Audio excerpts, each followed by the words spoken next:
இதையெல்லாம் செயற்கையான நிதி ஒதுக்கீடு சொல்லாம வேற என்ன சொல்றது? தமிழ்நாட்டின் மீது வன்மத்தோடு இப்படிப்பட்ட அநியாயங்களை செய்யக்கூடிய பாஜகவோடு தான் கூட்டணி வைத்துக் கொண்டு மாபெரும் துரோகியா இன்றைக்கு உருவெடுத்திருக்கிறார் எதிர்கட்சி தலைவர் பழனிசாமி அவர்கள்.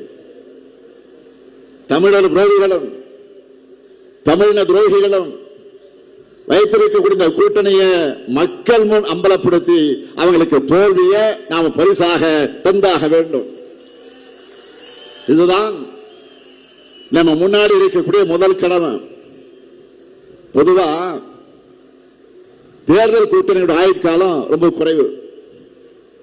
ஆனா திமுக தலைமையிலான நம்ம கூட்டணி அதை உடைச்சிருக்கிறோம்.